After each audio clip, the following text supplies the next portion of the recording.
Permettez-moi de vous féliciter d'abord pour votre combat, qui est très noble. Wetoulo, du Sénégal, nous les soutenir. Merci. Je ne sais pas si je dois parler en français ou en Wolof. Les deux. Hein? Les deux, parce qu'on a des amis qui ne parlent pas Wolof du tout, donc un mix des deux. Pour répondre à la question, pour moi, il n'est même plus question de parler de sentiments. C'est quelque chose que l'on vit au quotidien. Depuis que Macky Sall est arrivé au pouvoir, il n'y a que 2 ministères qui marchent au Sénégal. C'est le ministère de l'Intérieur pour frapper, torturer. Il y a même des Sénégalais qui ont été tués et jusqu'à présent, il n'y a jamais eu de coupable. Des preuves sont falsifiées, les PV sont falsifiés, les autopsies sont falsifiées. Donc, c'est le premier ministère. Le second ministère, c'est le ministère de la Justice. Parce qu'aujourd'hui, on s'est rendu compte que Ismaël Madior Fall, étant celui qui a écrit cet article dans la Constitution, se permet de le tailler sur mesure. Donc, aujourd'hui, la Constitution est laissée à l'appréciation du ministre de la Justice. Quand ça l'arrange, c'est ça. Quand ça ne l'arrange pas, c'est autre chose. Depuis que Macky Sall est arrivé au pouvoir. Donc, on ne peut plus parler de démocratie. C'est une honte au Sénégal. D'antan, nous étions le véhicule, nous étions la locomotive qui drainait toute l'Afrique en matière de démocratie. Aujourd'hui, le train est déjà parti super longtemps. On est derrière. Et c'est grave.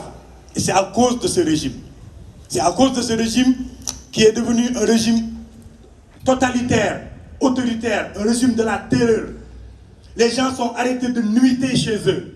Les Sénégalais ont peur. Nos libertés sont restreintes. Et quand on parle de liberté, ce n'est pas seulement de pouvoir dire ce que l'on a envie de dire. Même notre espace d'expression aujourd'hui, on nous l'a bouffé. Et c'est dommage. Est-ce que vous savez que ce qui se passe en Israël et la Palestine, ça se passe ici au Sénégal? Parce qu'il y a au Sénégal une zone qu'on appelle la bande de Gaza. C'est Casamance.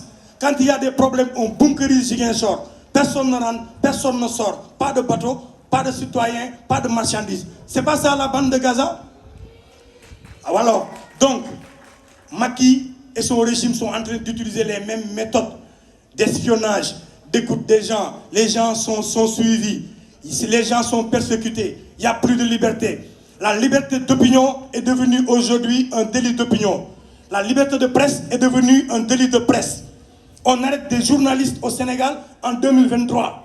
On arrête des citoyens pour un poste où la dame, elle dit maintien rec. Maintien rec, ça veut dire quoi? Pour qu'on puisse arrêter quelqu'un par rapport à cela. Aujourd'hui, le Sénégal ne peut plus se vanter en matière de démocratie. C'est la honte. Il n'y a même pas espoir que ce régime-là puisse régler, ne serait-ce que redresser la barre pour les 4 mois qui le restent. Maintenant, c'est à nous, peuple sénégalais, de récupérer ce qui nous revient de droit. On s'est battu super longtemps pour avoir une démocratie. Nous n'allons pas accepter qu'un régime nous l'arrache. Il faut qu'on reste mobilisé. Constitutionnellement, tout ce que la Constitution nous permet, nous devons aller l'arracher. Personne ne va nous l'arracher. Et ça commence par déjà dire ce qui ne va pas. Et le dire avec le ton qui s'y est. Et maintenant se mobiliser pacifiquement et sortir et montrer à ce régime-là que nous n'allons pas rester les bras croisés pendant qu'eux, ils kidnappent et pendant qu'eux, ils prennent notre démocratie en otage et que le Sénégal est devenu la honte de toute l'Afrique aujourd'hui. Voilà ce que je voulais dire dans un premier propos. Alors, Cyril, j'aimerais aussi embrayer. En 2011, je le disais, votre mouvement a été aux avant-postes de la lutte qui a abouti au départ du régime de Wade et à l'avènement du régime dans lequel nous vivons actuellement. Et puis aujourd'hui, est-ce que vous n'êtes pas un peu à la traîne par rapport à l'engagement? On vous entend moins. On a entendu que votre coordonnateur est en prison actuellement et on ne vous sent pas sur le terrain. En tout cas, c'est le sentiment, moi, que j'ai en tant qu'observatrice, en tant que journaliste. Qu'est-ce qui fait qu'aujourd'hui, on ne vous sent plus ou c'est une stratégie que vous avez adoptée? Parce qu'on est à 4 mois des élections, on ne vous entend pas. En fait, c'est une erreur que de comparer 2011 à nos jours. Parce qu'en fait, 2011, janvier 2011, 16 janvier, Y'en a marre créé, 18 janvier, là Y'en a marre lancé, 18 février, Wade est parti. On n'avait qu'une seule année contre Abdoulaye Wade. Donc, pendant une seule année, on a lancé 5 campagnes. Das Fananal, Fanané, Das, Faut pas forcer, une école, un drapeau, tout ça, ça s'est passé en l'espace de 12 mois. Mais depuis que Macky est arrivé, ça fait maintenant combien d'années? 12 ans. Et en 12 ans, la question ce serait, mais tiens, toi tu es un politicien ou quoi? Est-ce que tu as un boulot? Il faut que les gens sachent que l'activisme et la politique, ce ne sont pas des boulots, ce n'est pas du travail. L'activisme ne doit pas nourrir son homme. L'activisme ne peut pas nourrir un individu. Sadio Mané aujourd'hui, il est à Al Nassr, mais quand l'équipe nationale a besoin de lui, il vient jouer pour l'équipe nationale, mais après il retourne gagner son pain ailleurs. Je suis un artiste, j'ai un métier, c'est mon art qui me fait vivre.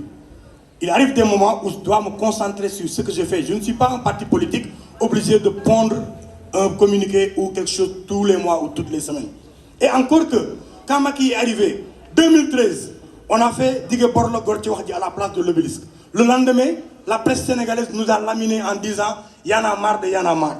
Tout le monde s'en rappelle. 2014, on a sorti même les imams nous ont critiqués en disant que vous ne pouvez pas appeler le président même chat, même chien. 2015, on sort avec Yonangi Djeng, le procureur est sorti pour nous menacer. 2016, ce parrainage qui pose problème aujourd'hui, quand Y'en a marre est sorti, vous vous rappelez tous, quand Khalifa avait dit Sénégalais et Serigne Seck ñep ay défaillants lañ. Vous vous rappelez de ça? Ce parrainage est devenu un problème alors qu'on le combattait en 2016. En 2017-2018, Macky propose son référendum. On bat campagne pour que les Sénégalais votent non. Pendant que l'opposition demandait à ce que les Sénégalais boycottent cette élection. Qu'est-ce qui s'est passé? Les Sénégalais ont voté oui. Est-ce que c'est de notre faute? 2019, avant les élections, on lui dit Saï Saï Ngabou Makbou Pata Bou Douf. N'empêche, les Sénégalais ont revoté Macky Sall. Qu'est-ce que les Sénégalais ils veulent? Nous n'avons pas le droit de l'électorat des Sénégalais. Ce que nous pouvons, c'est participer, c'est sensibiliser, c'est dire aux Sénégalais. Mais aujourd'hui, je préfère la nouvelle forme de lutte de Y'en a marre que celle d'antan. Pourquoi? Parce que ce que nous sommes en train de faire, ce que Malal est en train de faire ici à Guédiawaye, c'est ça qu'on appelle une révolution silencieuse. On ne la voit pas, on ne le sent pas. Mais dès que c'est ça, on saura que c'est un baobab. Parce qu'un arbre qui pousse, on ne l'entend pas. C'est un arbre qui tombe qu'on entend. Merci beaucoup, merci. Cyril. Cyril Touré, Y'en a marre. Cyril Touré, tchat du mouvement Y'en a marre, reste avec nous parce qu'on va ouvrir le micro pour le public. Gaël Amadou, merci de nous rejoindre sur scène, s'il vous plaît, pour la séance de questions-réponses. Alors, est-ce qu'il y a des gens qui veulent prendre la parole sur les